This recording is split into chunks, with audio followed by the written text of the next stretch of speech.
Hi అండి, ఎలా ఉన్నారండి? బాగున్నారా? కామెంట్ చేయండి.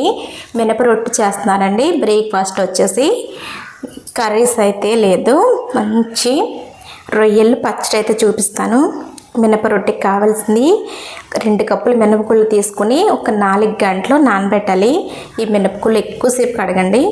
కడిగిన తర్వాత కొద్దిగా వాటర్ వేసి ఒక 4 గంటలు పక్కన పెట్టుకున్నాక మిక్సీ పట్టుకోండి. ఎక్కువైతే గ్రైండర్కి వేసుకోండి.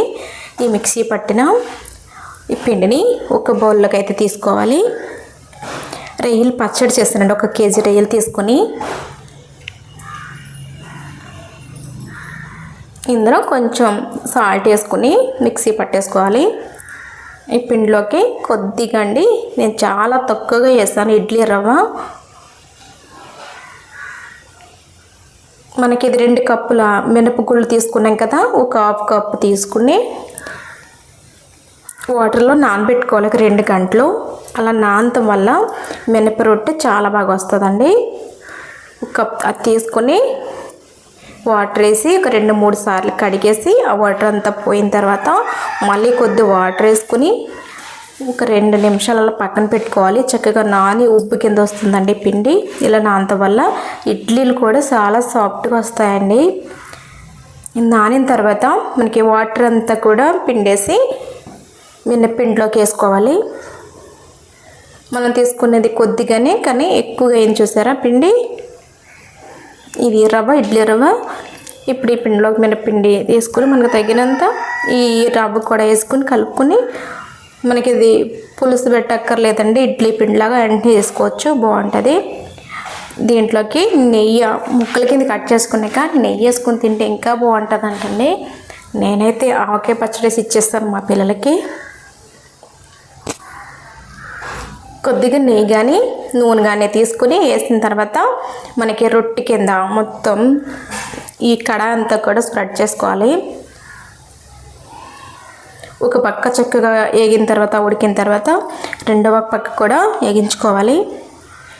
మనకి టైం లేదు, ఇడ్లీలు వండాలి, టైం లేదనుకునేటప్పుడు ఇలా నెయ్యి ఎక్కువ తీసుకుని వేసేయండి.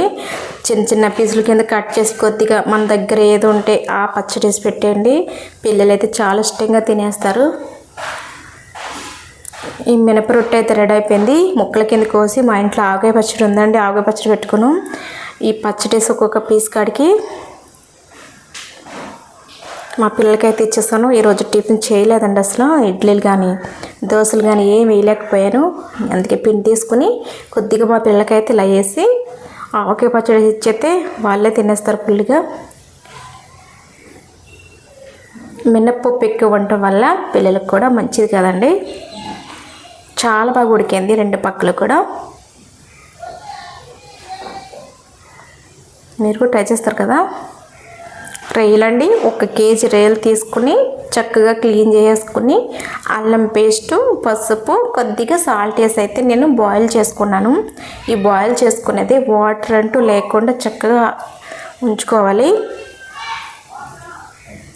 మనకి ఇవి ఫ్రై చేసుకోవాలండి. మళ్ళీ కొందరు అయితే ఇలాగే పెట్టేస్తారు, కానీ టేస్ట్ బాగోదండి. కొద్దిగా ఫ్రై చేసుకున్నాక పచ్చడి అయితే నిలవ ఉంటుంది, ఎక్కువ రోజులు ఉంటుంది. నేను చేసినట్టు నేనేం మసాలాలు ఏం తీసుకోలేదండి. మసాలాలు వేయడం వల్ల పచ్చడి అనేది త్వరగా పోతుందండి. అది నూనె కూడా పైకి తేలిపోయి అస్సలు బాగోదండి. నేను ఏం తీసుకోలే, ఓన్లీ పచ్చడి కారం అలాగే కొంచెం పొడి తీసుకున్నాను అంతే. ఆవు పిండి కొద్దిగా తీసుకున్నాను, సాల్ట్ వేసి ఆయిల్ వేసుకొని, మనకి కొంచెం ఆయిల్ ఎక్కువ తీసుకోండి, కొద్దిగా మళ్ళీ కొద్దిగా సాల్ట్ వేసుకుని చక్కగా వేగించుకోవాలి. వేగినాయి కదా, మనకి రియలీ ఎంత కుక్ చేసుకోవాలంటే మనకి అలా మాడిపోకూడదు, అలాగని పచ్చిగా ఉండకూడదు, చక్కగా సరిపడగా చూసుకోవాలి. ఇది ఆనంద కారం అండి. మన షాప్లో అయితే పచ్చడి కారాలన్నీ ఉన్నాయి. ఆనంద కారం తీసుకున్నాను నేనైతే. మనకి రైలుకి తగ్గినంతగా కొలతలేం అక్కర్లేదండి. మనం ఇంట్లో పెట్టుకుంటున్నాం కాబట్టి మనం తినేటి మన పిల్లలు ఎంత కారం తింటారు అనేది తీసుకోవాలి. నేనైతే అలాగే తీసుకున్నాను. కారం వేసుకున్నాక కొంచెం ఆవు పిండి వేసుకుని ఇంతేనండి పచ్చడి అయితే నేను సింపుల్గా పెట్టేశాను. ఇది మసాలా వేస్తారు, అల్లం పేస్ట్ మళ్ళీ ఇప్పుడు వేస్తారు. అవన్నీ కూడా పచ్చడి పాడైపోద్ది. ఇదైతే ఎన్ని రోజులు నిల్వ ఉంటుంది. నేనేం ఏం తీసుకోలేదు కదండి, పొళ్ళేమి, పచ్చడి కారం ఆవపిండి అంతే. పచ్చడి అయితే రెడీ అయిపోయింది. కలిపేసుకుని ఒక బౌల్లో తీసుకున్నాక ఒక ఈ పచ్చడి పెట్టుకునే జార్ ఉంటుంది కదండి, అందులో వేసుకుని ఒక 3 days తర్వాత తినండి. పచ్చడి అయితే సూపర్ ఉంది. వీడియోస్ ఎలా ఉన్నాయో లైక్ చేయండి మరి.